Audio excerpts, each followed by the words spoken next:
cada 3 segundos una persona desarrolla demencia a nivel mundial y que en España se estima que hay como unas 800.000 personas que sufren demencia. Es una enfermedad de toda la familia y de los amigos también. Una frase que oímos mucho es: no saben si están haciendo las cosas bien. Es que detrás están los cuidadores haciendo trabajo no pagado, que si no lo estuvieran haciendo, el sistema explotaría básicamente. O sea, hay estadísticas de billones que ahorran, por ejemplo, en NHS, que es el sistema público en Reino Unido, y realmente no podría funcionar NHS sin ellos.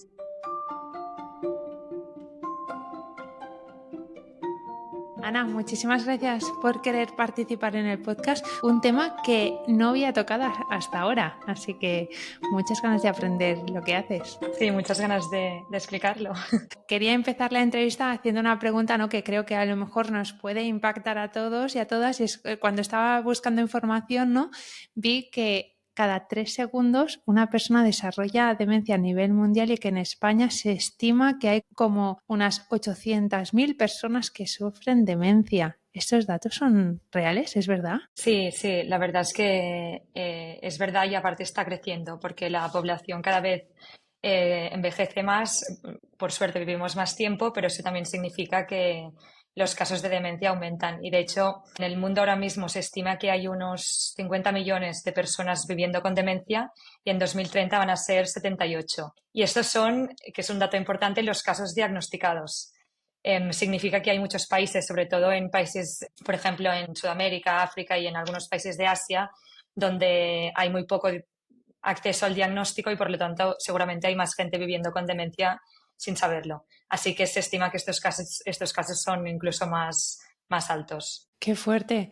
Y cuando hablamos de demencia o enfermedades neurodegenerativas, ¿de qué estamos hablando en realidad? Sí, es una buena pregunta porque a veces la gente se confunde entre Alzheimer, demencia. También a veces incluso la palabra tiene demencia se usa de forma muy informal, y es importante entender que la demencia es un término general que describe un conjunto de síntomas que afectan a la memoria, el pensamiento, el lenguaje, las habilidades sociales y la funcionalidad motora. Y básicamente todo esto es lo que nos ayuda a funcionar como personas y a hacer nuestro día a día. Y a medida que la enfermedad avanza, estas pérdidas llegan a alterar las capacidades más básicas, y significa que pues la persona, por ejemplo, tiene problemas con cosas tan cotidianas como vestirse, bueno, temas de incontinencia o incluso caminar.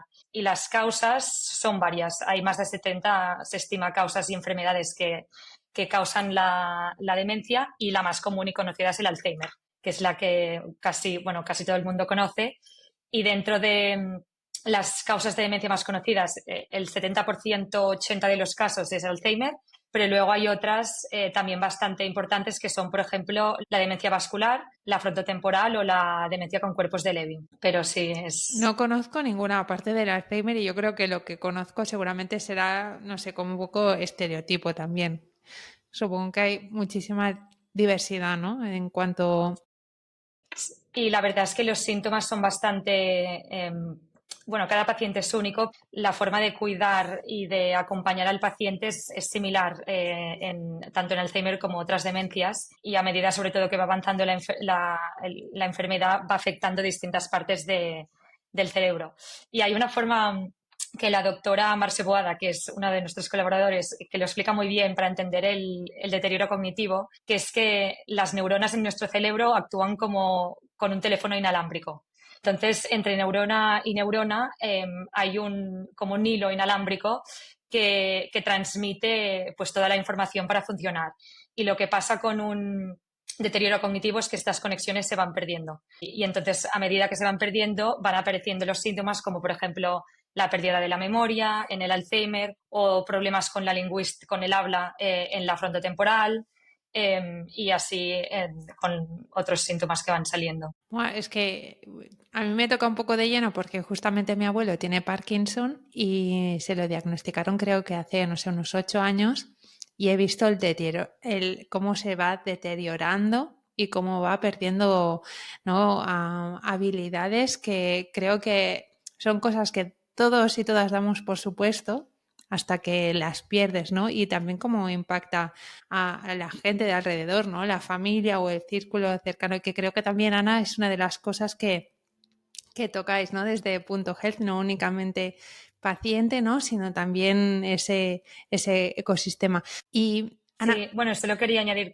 o sea, que lo siento mucho lo de tu abuelo y de hecho mis dos abuelos, bueno, uno ya murió, pero mis dos abuelos han tenido y uno tiene Parkinson. O sea, de hecho, la razón para te quería empezar, punto. preguntar, porque Sí, he leído, ¿no? Que ¿no? A lo mejor lo que compartimos, ¿no? De tener a alguien cercano que, que ha pasado por esta o que pasa por esta enfermedad, creo que es lo que te motivó, ¿no? O que fue como el punto de arranque. Tú ya tenías una carrera, tú eres ingeniera, ¿no? Estabas trabajando, pero Ana, ¿qué pasó para que decidieras emprender y fundar a Punto Health? sí, pues justamente es la razón o la motivación desde hace años es esto, que mi abuelo en su momento tuvo Parkinson y demencia con cuerpos de Lewy, que aparte es una demencia muy compleja porque uno de los síntomas principales son las alucinaciones. Y las alucinaciones son muy complicadas porque básicamente el paciente ve cosas y tú no las ves, pero tú no le puedes decir que no las ve porque sí que las está viendo, pero tampoco puedes seguirle el rollo porque entonces se complica y es bastante duro.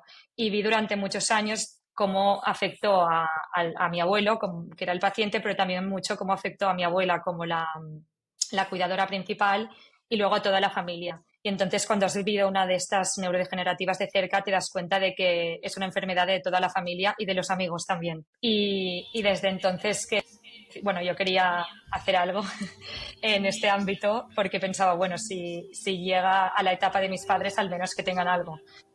Era un poco la idea. Y yo soy ingeniera industrial especializada en biomédica, entonces siempre he estado en el ámbito de la salud, siempre más en el ámbito de primero investigación y luego en empresas, bueno, en startups, y siempre trabajando con modelos de inteligencia artificial y datos clínicos. Y hace un año decidí que era el momento de lanzarme y tuve muy claro que tenía que ser en este ámbito justamente por esto. ¿Qué necesidad encontraste, ¿no? Aparte de haberlo vivido, ¿cuál era el punto que querías atacar? Pues hay muchas necesidades. Lo que hice al principio de todo, sobre todo porque en el ámbito de la salud, cuando estás haciendo un producto, es muy importante que todos los usuarios que en algún momento van a interactuar estén involucrados desde el principio, porque si no, nadie lo va a usar. Y esto, claro, en una demencia significa que están toda la parte clínica, sea neurólogos, geriatría, enfermería, apoyo social y luego los pacientes y cuidadores. Entonces me dediqué a hacer bastantes entrevistas para entender un poco pues, el camino del paciente, del cuidador y luego de los clínicos y entender un poco dónde estaban los grandes retos. Y uno de los principales es que es una atención muy fragmentada y reactiva. Y ya empieza desde el diagnóstico. O sea, al final mucha gente acaba con un diagnóstico porque pasa algo fuera de lo normal. Alguien que se pierde o se corta y no reacciona y la familia dice, aquí pasa algo.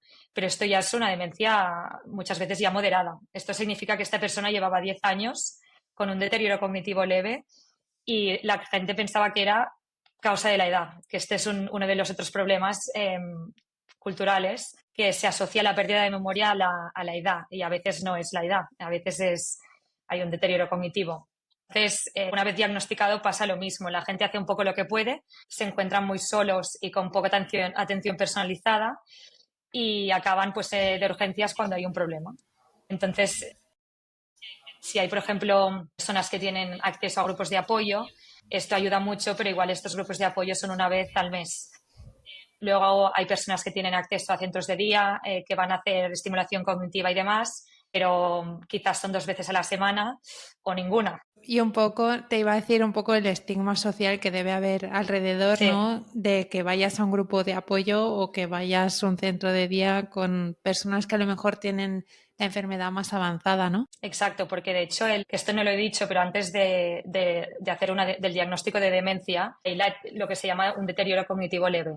Y el deterioro cognitivo leve, la edad media son 65 años. Es gente muy joven. Entonces, mis padres, o la generación de mis padres. Y el deterioro cognitivo leve normalmente se caracteriza por pérdida de memoria, pero las personas son totalmente independientes, pueden hacer su vida, incluso hay gente que sigue trabajando.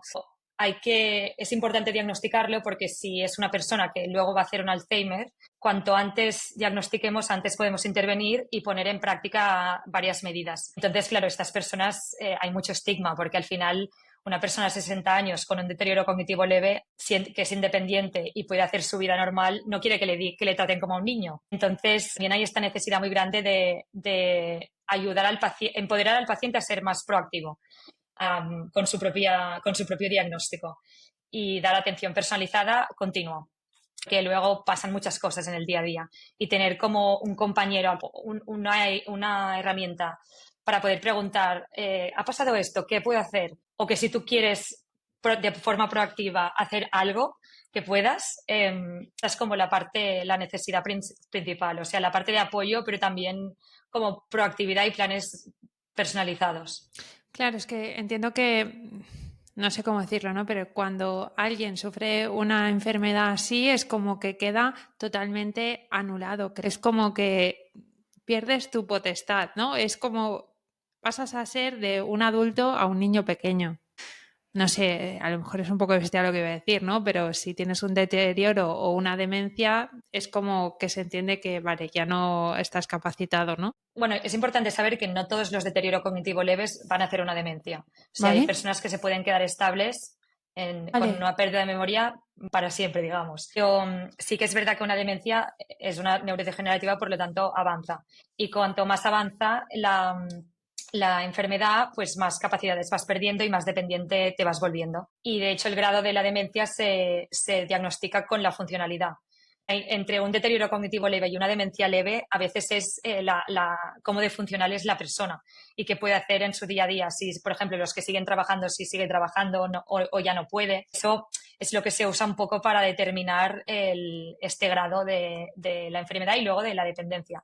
Pero sí que es verdad que hay este estigma a la que alguien tiene como la etiqueta y ya es como un niño. Esto es importante cambiarlo. De hecho, nosotros en el equipo tenemos una psicóloga que trabaja, de hecho, con niños y con gente mayor. Entonces están en los dos extremos poblacionales y siempre nos dice, o sea, no tenemos que nada, o sea, incluso en las demencias avanzadas, que nada en la aplicación tenga componentes infantiles, porque no queremos infantilizar al paciente. Incluso con demencias moderadas hay pacientes que siguen pudiendo hacer, por ejemplo, hacerse el desayuno, ducharse y demás, y hay que dejarles hacerlo. Y no o sea, lo que has dicho, Sobreproteger.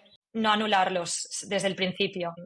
A ver, es fácil decirlo y luego si eres un cuidador y te encuentras en la situación, cada uno hace lo que puede. Esto es algo muy importante a tener en cuenta, porque este es otro, hablando con cuidadores, que muchos nos dicen que una frase que oímos mucho es que no saben si están haciendo las cosas bien y que quieren y no hay, o sea, no hay una respuesta. Cada uno hace lo que puede. O sea, al final, desde grupos de apoyo, servicios sociales les dan estrategias, consejos, ayuda, pero al final cada uno hace lo que puede. Y de hecho hay cuidadores que se convierten en cuidadores expertos, que es que entienden muy bien tanto la enfermedad como al paciente en concreto, pero ser cuidador es muy difícil, sobre todo cuando, claro, es tu marido, mujer o tu padre y tu madre, y sobre todo cuando es el cónyuge es muy complicado porque al final pasa de ser la persona con la que has estado al lado toda la vida y ahora cambia mucho la dinámica. Entonces el tema de la comunicación en la demencia, cómo no enfadarte porque no es su culpa, pero al mismo tiempo tampoco es la tuya, es muy complicado, es muy duro ser cuidador. Y lo que siempre se dice, lo que es importante saber es que cada uno hace lo que puede y no hay una forma de hacerlo bien.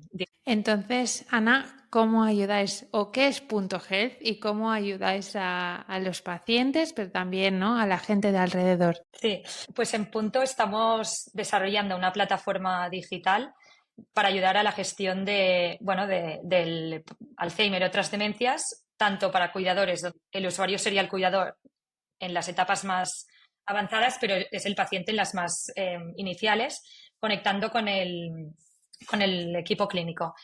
Entonces, nosotros lo que buscamos es complementar ya lo que ellos reciben desde, bueno, sea clínica, grupos de apoyo, lo que tengan. Y en sí, la plataforma tiene tres componentes. El primero es Punto Care, que es una aplicación de móvil para dar apoyo y planes personalizados al día a día, o sea, es como un acompañante digital en tu bolsillo, tanto para pacientes como para cuidadores. Luego tenemos punto test, que también está integrado en la aplicación, pero es un test del estado cognitivo digital a través del lenguaje, bueno, del habla. Y por último tenemos punto clinic, que es la plataforma de seguimiento y coordinación de la parte clínica, o sea, todo lo que recogemos, digamos, desde la aplicación se comparte con el equipo clínico. Te quería preguntar sobre esto de los biomarcadores, ¿no? Creo que se llama, ¿no? Con el análisis del habla. ¿Cómo funciona exactamente? Sí, ahora mismo los biomarcadores digitales en general, o sea, no solo en demencia, sino en todo el ámbito de sanitario, se están poniendo muy de moda porque al final todo lo digital es muy escalable y barato. Significa que puede llegar a más gente. Entonces, hasta ahora el diagnóstico y el seguimiento de las demencias se hace en persona y normalmente hay lo que se llama una batería neuropsicológica, que es un test depende, a veces media hora, a veces 50 minutos, pero una psicóloga normalmente hace este test y les hace preguntas de distintos tipos para ver cómo está su memoria, su lingüística, son como mini pruebas. Y hacen una puntuación y con esta puntuación se determina el diagnóstico. Luego hay pues test de sangre. En el caso, por ejemplo, de Alzheimer se hace una punción lumbar para ver el líquido cefalorraquídico, que es el que va como desde el cerebro y por tu columna. Y luego, pues, algunos también se hace un PET scan y hay varias pruebas. Entonces, cambia también según la clínica, pero más o menos la batería neuropsicológica siempre se hace.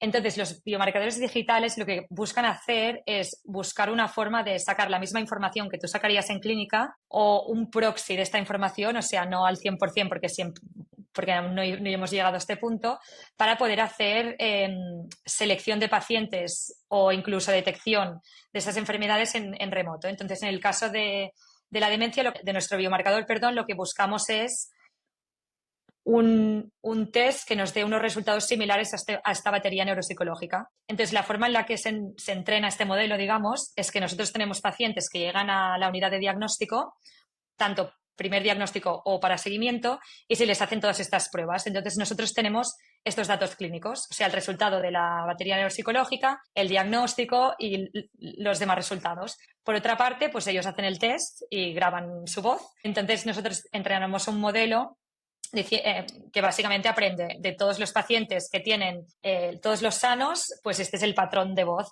Todos los de deterioro cognitivo leve es este y demencia pues leve es este otro. Y aprende, porque tenemos los datos clínicos. Esto es lo importante.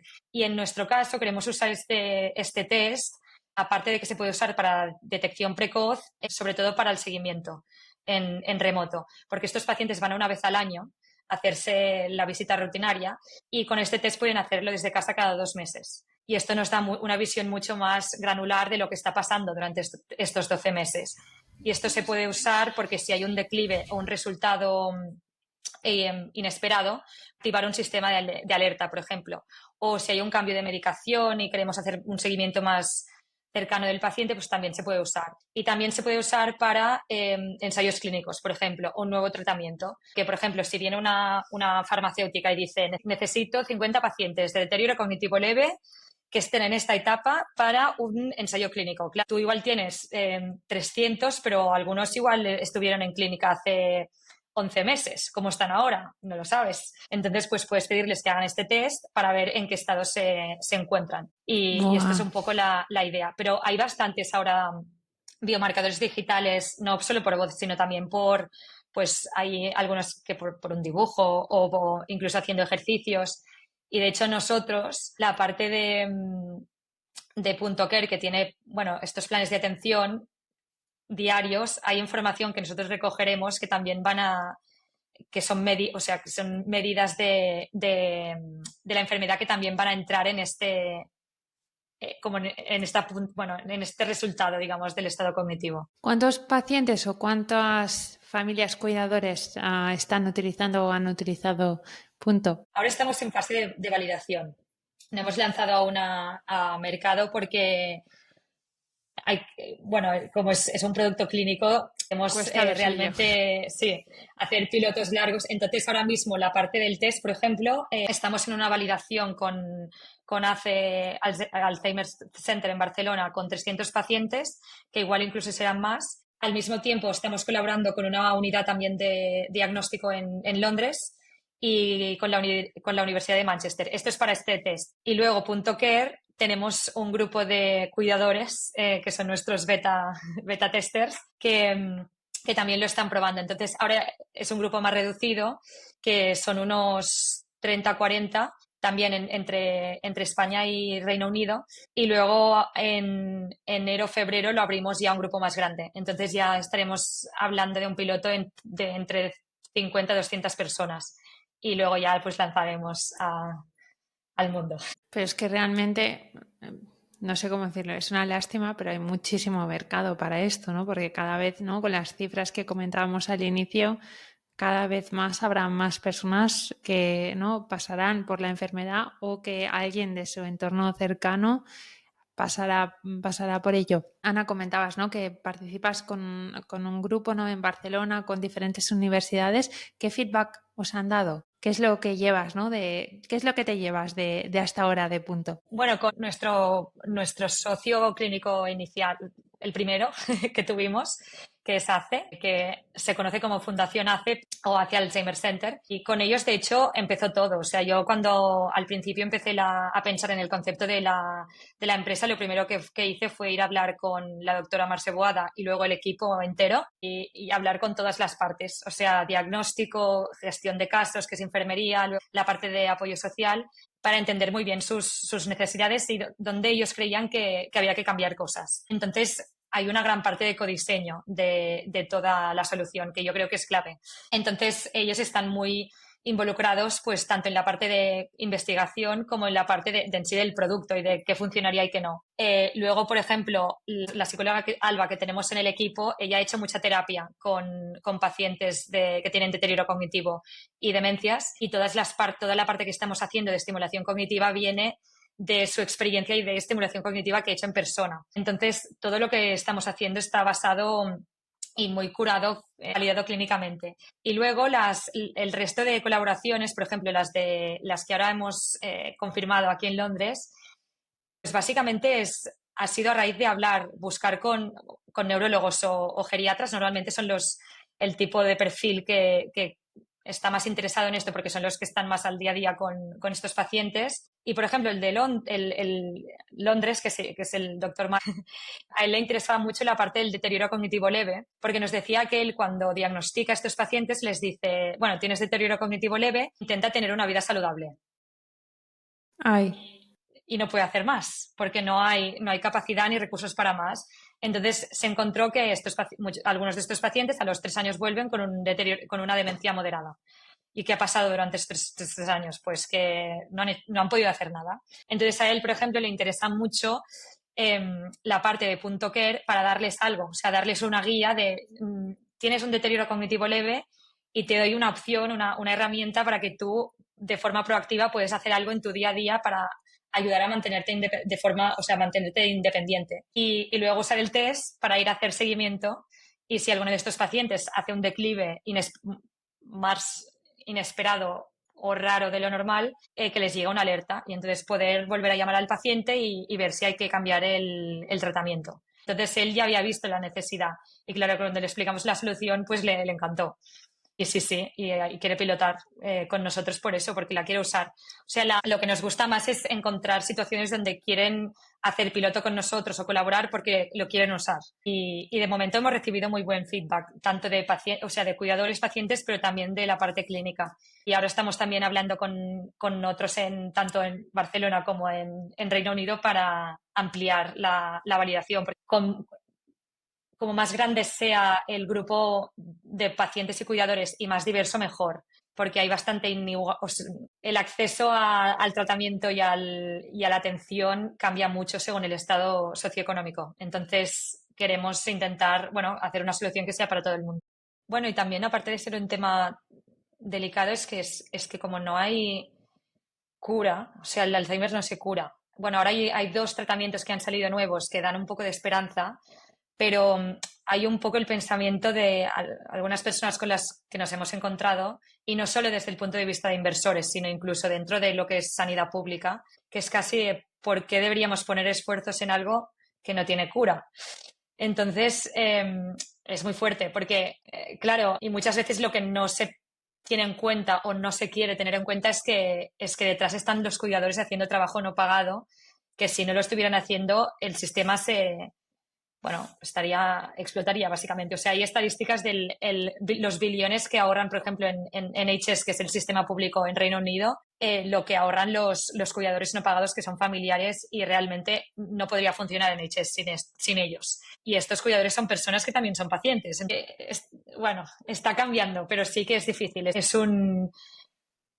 Yo creo que en los últimos años hay más esperanza desde el punto de vista farmacológica en Alzheimer y entonces se está moviendo un poco todo más. Y también, por otro lado, la nueva generación de pacientes que llegan son pacientes digitales. Entonces, también se está viendo que herramientas digitales se pueden usar. Que antes se juntaban los dos estigmas de alguien mayor no sabe usar nada y alguien con demencia anulado. O sea, juntas estas dos y ya un poco el pensamiento era ¿por qué vamos a hacer algo así? Entonces, sí que cuando yo levanté la ronda de inversión, tuve que explicar muy bien pues el retorno, o sea, el por qué una solución así, pues por ejemplo, lo que nosotros buscamos es reducir visitas a secundaria, o sea, hospital, reducir llamadas o temas de apoyo social, o sea, reducir costes en el mundo clínico, porque si hablas de calidad de vida o No reducir los vende. síntomas del día a día para el paciente, a los que pagan no les da igual, tristemente, pues es verdad.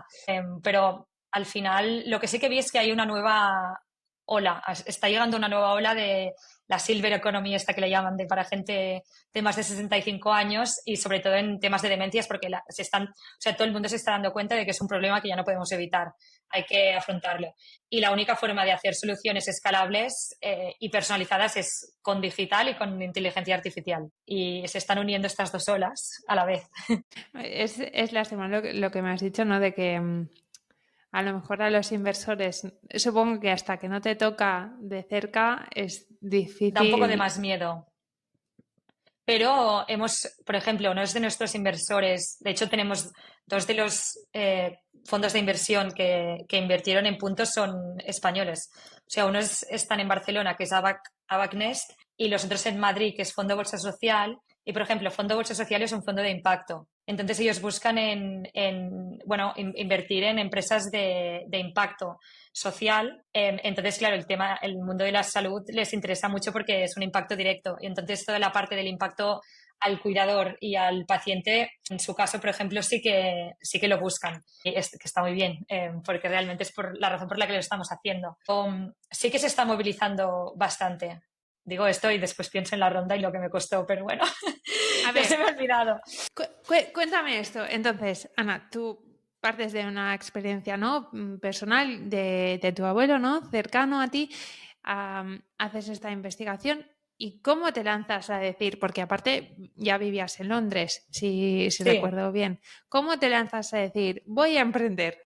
un poco naif, la verdad, porque luego cuando te vas encontrando con todo dices, madre mía. ¿Por qué? A ver, yo en realidad siempre había pensado que en algún momento querría montar algo. Igual porque en mi familia siempre he crecido con la idea de la empresa, llevar una empresa y mi madre lleva una empresa, entonces siempre he tenido esta idea. Pero luego, por ejemplo, cuando estuve en MIT, en Boston, había muchos hackathons, que son, pues, para los que no lo conozcan, son, bueno, eventos que, por ejemplo, durante un fin de semana buscas un problema o te dan ellos un reto y tú intentas solucionar. Y muchos de estos hackathons es crear una mini empresa durante un fin de semana. Entonces, por ejemplo, yo qué sé, fui a uno que era realidad virtual aplicada a salud. Entonces teníamos que pensar, vale, ¿qué problema hay? En nuestro caso es dolor crónico. Y cómo tú puedes aplicar la realidad aumentada o realidad virtual para dolor crónico. En un fin de semana, en un equipo donde habrá alguien técnico, alguien de empresa, alguien de diseño, creas una mini idea, una mini empresa y es muy divertido. Entonces, también ahí como es un poco una burbuja y durante ese año te da un poco la sensación de que puedes hacerlo todo. Es que es un poco mentira, pero bueno. Entonces te motiva mucho. Y entonces yo ahí ya me empecé a motivar y entonces fue cuando porque yo empecé en investigación y cuando acabé mi estancia en MIT dije, ¿va hago un doctorado o me paso a la industria? Y a mí me gustan mucho las cosas aplicadas. Entonces, la parte de academia quedaba un poco más lejos. Y entonces pensé, claro, como me gustan los hackathons y este rollo, voy a buscar trabajar en una startup. Y es cuando empecé a buscar startups en Londres. Y entonces la gracia es que yo he estado en 2 startups y he visto un poco, bueno, que las 2 han tenido que hacer ERES y algunas cosas han ido bien, otras no, pero ya he estado como en este espacio. Entonces igual no me daba tanto miedo porque pensaba, bueno, si Pues otros va a lo pasar pueden igual, hacer, ¿no? pues lo probamos. Y si no, también es verdad que Londres es una ciudad donde hay mucha oportunidad en general. El riesgo debe, si dejas, o sea, si te lanzas a hacer algo así, luego buscar trabajo, igual es más bajo que en otras situaciones. Y pensaba, bueno, me puse una fecha de si creo que fue febrero del año pasado, no iba a ningún lugar, pues buscaba trabajo. Pero sí, a ver, no fue fácil, la verdad, porque yo nunca había estado, yo venía de un rol muy técnico. O sea, yo nunca había estado en el ámbito de la empresa, ni había hecho un business plan, ni estimaciones financieras de estas que te piden los inversores, que aparte están todas basadas en mm, estimaciones que todo el mundo sabe que no son verdad. Entonces, claro, como ingeniera cuesta mucho. En 2030 tendremos no sé qué. Claro, que a ver, lo que les interesa es que entiendas el mercado y que las estimaciones que hagan tengan un sentido. Te encuentras en una situación complicada. O sea, cuando estaba levantando la ronda de inversión, la mayoría de los días me sentía bastante tonta porque estaba haciendo algo que nunca había hecho. Cada día tener la misma conversación con inversores, que al final no sé si hablé con más de 60. Son Wow. muchos. Es bastante traumático. ¿Por la cantidad lo dices? Sí. Bueno, no sé. Realmente entrevisté hace un par de semanas a Cristina Corchero de Bamboo Energy, no sé si la conoces. No. Es un tema de agregadores de energía y me dijo que ellos empezaron durante la pandemia y me dijo que pasó sobre unos 70 o así. Sí, pues lo mismo. O Bueno, yo sea que digo 60 porque dejé de contar también.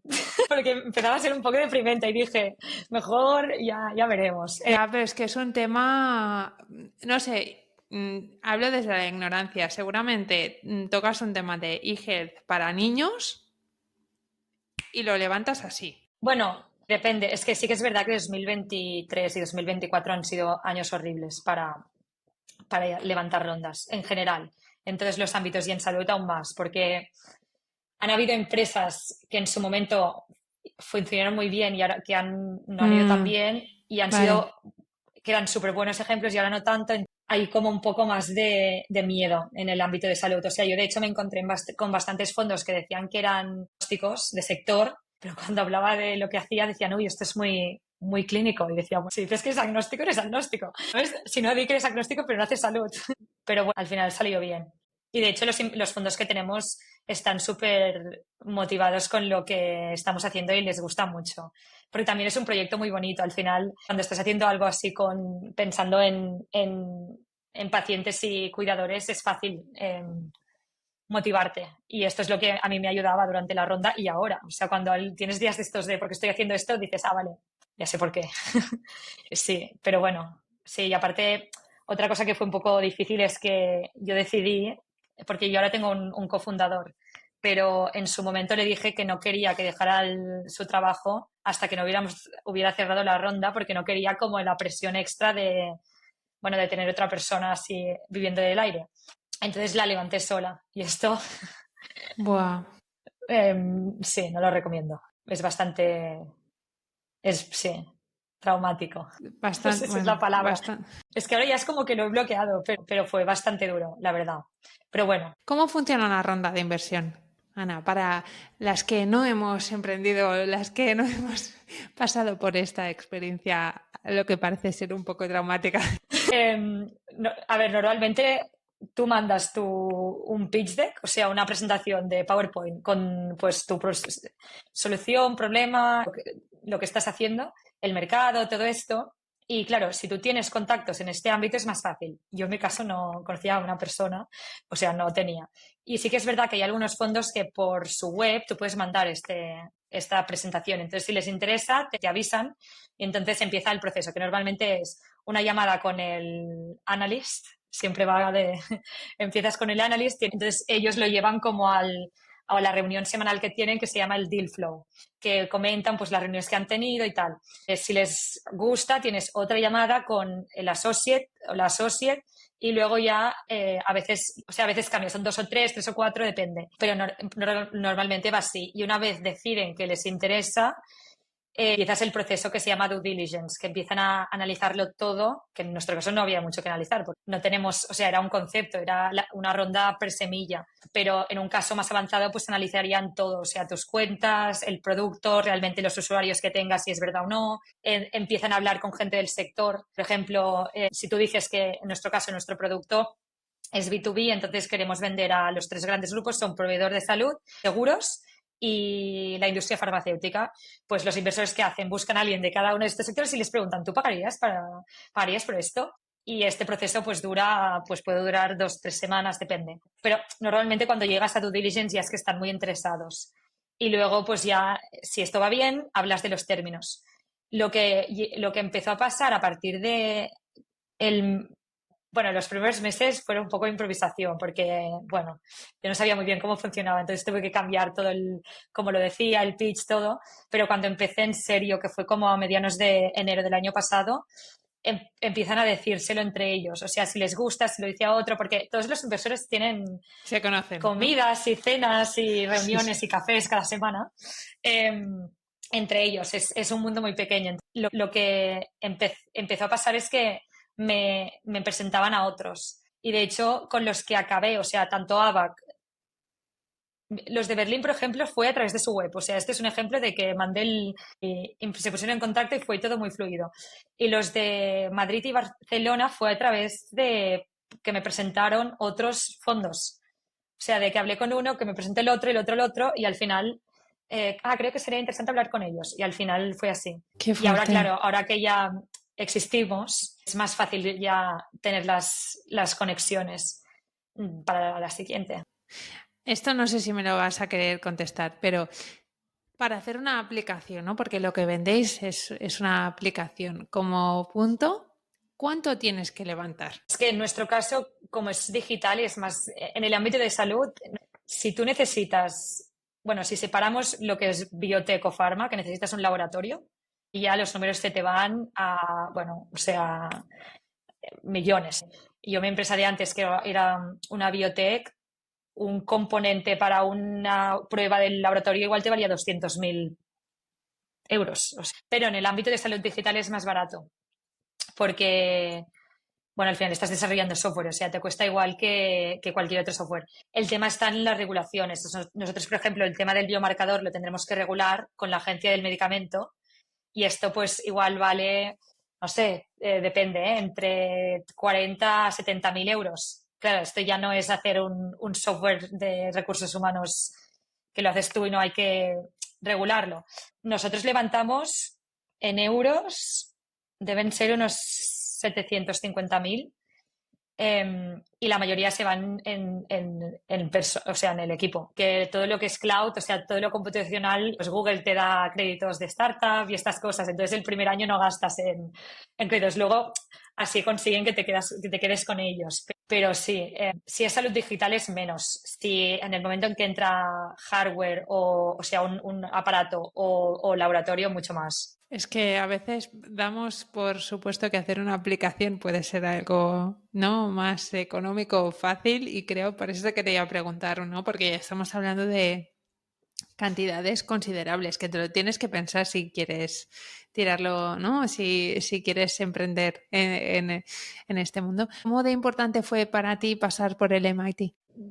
Yo creo que ahí fue, como decía, con toda esta burbuja de charlas y gente, que todo el mundo está haciendo mil cosas y los hackathons y todo esto, de que te da un poco la sensación de que puedes hacerlo todo y sales con esta idea feliz. Y a ver, también es verdad que al final, siendo realistas, MIT es una etiqueta. Entonces yo soy totalmente consciente de cómo funciona el mundo y que yo tener al lado de mi nombre que he estado en MIT para los inversores es algo muy positivo. Entonces les da una etiqueta a mi perfil, porque al final en las rondas más iniciales invierten en el equipo, porque no tienes un producto. Entonces, esto yo sé que les gustó seguro. Entonces, a mí a nivel personal me ayudó muchísimo, pero luego, bueno, es que seguro que es una etiqueta que también me va bien. Pero a mí a nivel personal me encantó y me dio el empujón de un poco el sueño americano, que va muy bien. Y luego en el ámbito de investigación, porque yo en mi empresa de antes estuve desarrollando modelos de lenguaje con datos clínicos y era un proyecto muy de investigación y publiqué 2 artículos en conferencias de Machine Learning y claro, yo toda esta parte me venía de la investigación que había hecho ahí, o sea, a nivel de desarrollo profesional o de lo que aprendí, pues también fue muy importante.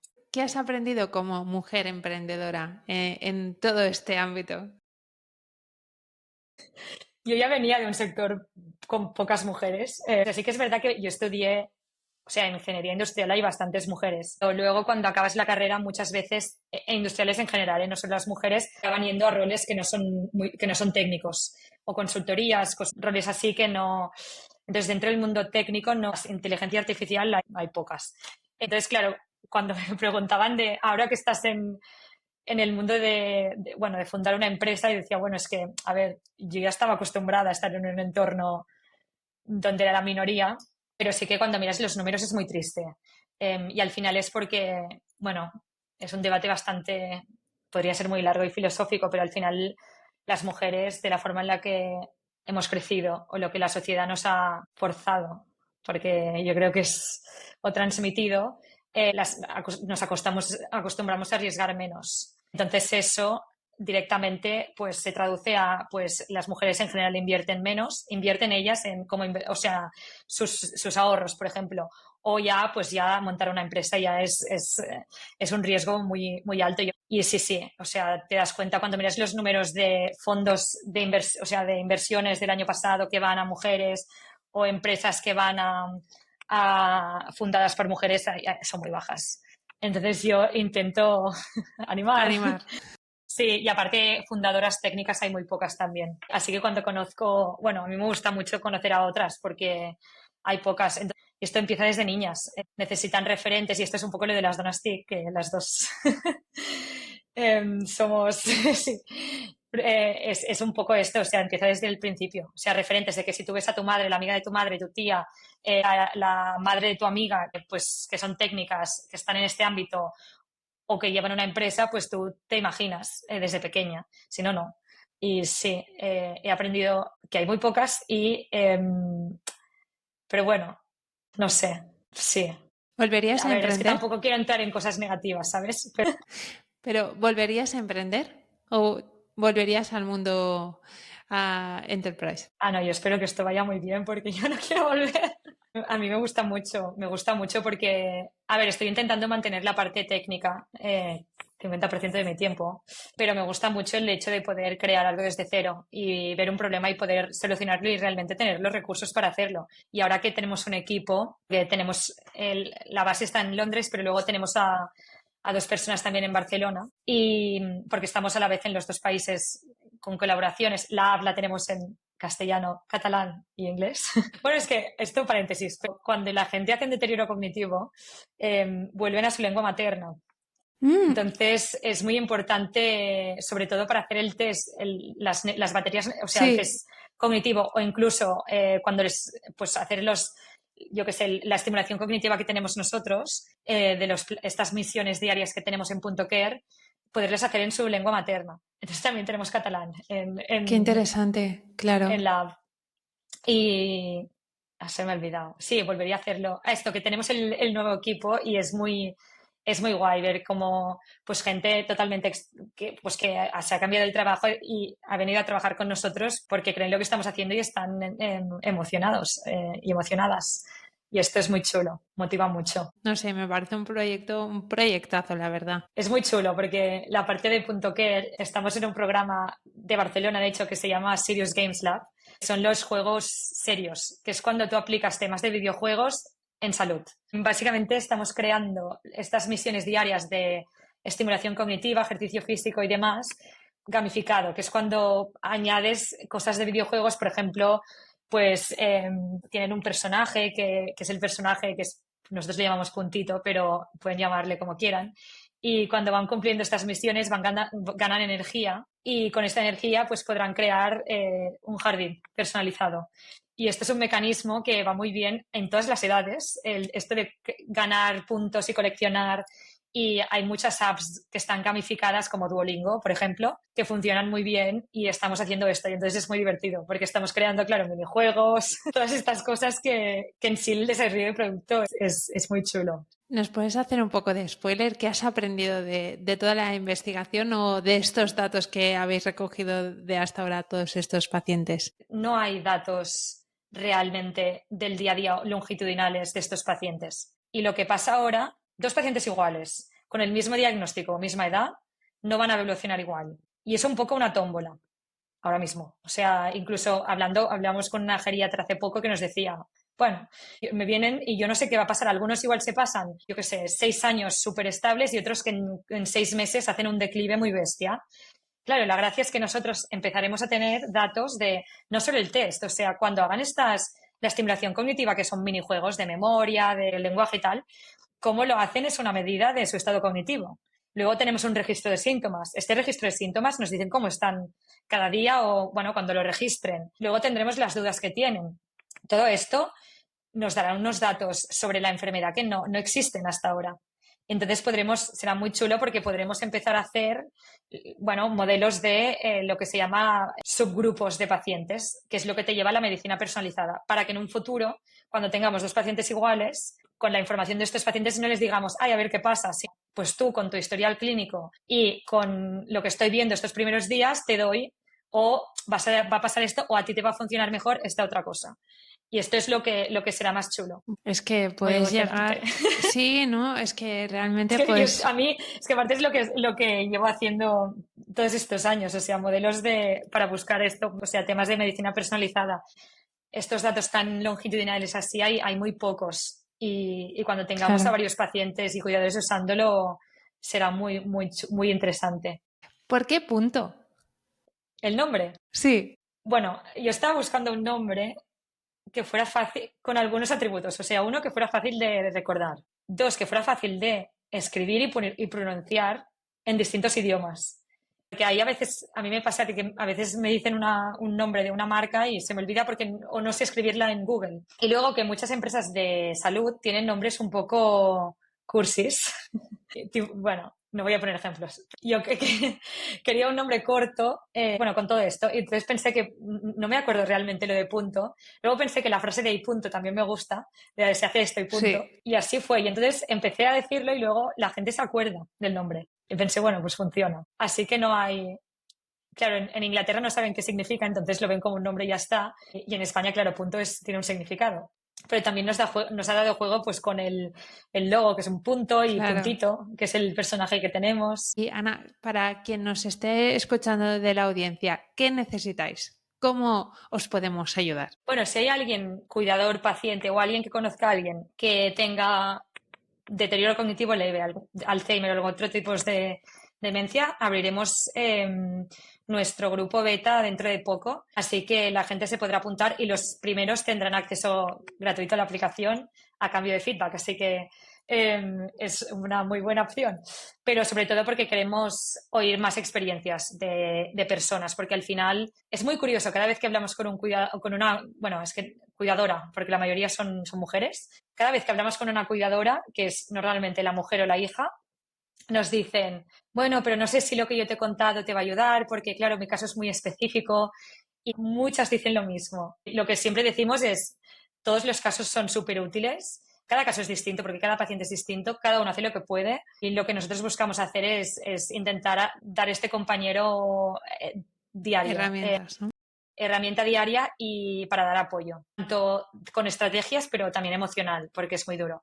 Y luego, en todo el ámbito ya de colaboraciones, pues cualquier entidad, sea un proveedor de salud, un seguro, una farmacéutica, quien sea que esté interesado en colaborar, también estamos abiertos, pero nos Lo que gusta hablar, sea.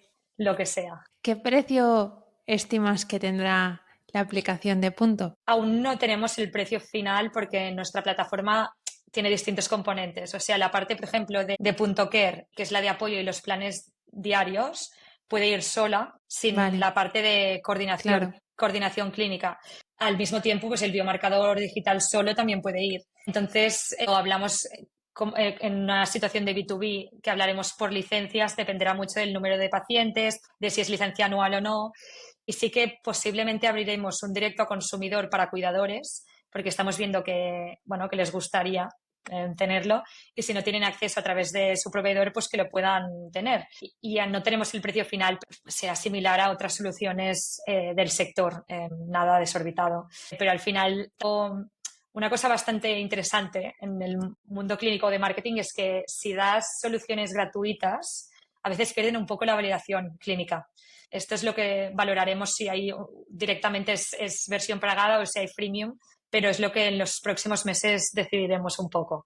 Bueno, ya Así me que contarás. ya lo diremos. Ya me contarás. Pues Ana, las últimas 2 mini preguntas de la entrevista. Una mujer que te inspire.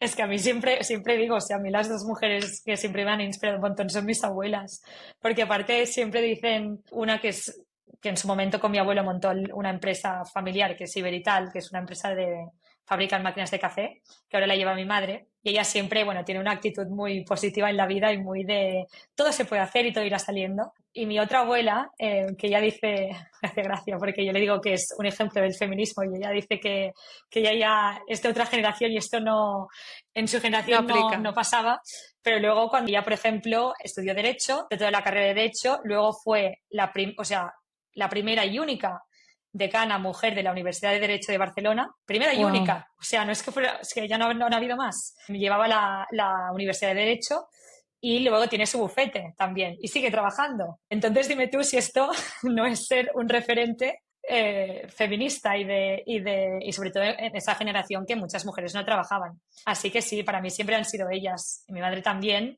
pero sí, o sea, yo siempre he pensado que había podido hacer todo porque en mi casa tenía estas tres, mis abuelas y mi madre, que eran estas tres mujeres que sí. ¿Y qué consejo le darías a Ana de cuando era pequeña? Pues el mismo que me daban, yo creo, mis padres, de que podía hacer lo que quisiera y que lo intentara todo, y sobre todo yo creo que, bueno, para mí lo más importante es pensar que no hay cosas de niños y de niñas. Necesitamos a más mujeres en este sector. Ana, un placer tenerte en el podcast y conocer Punto. Me ha encantado, de verdad. Seguid muchas gracias. Porque un placer, de verdad. Muchísimas gracias por darme la plataforma.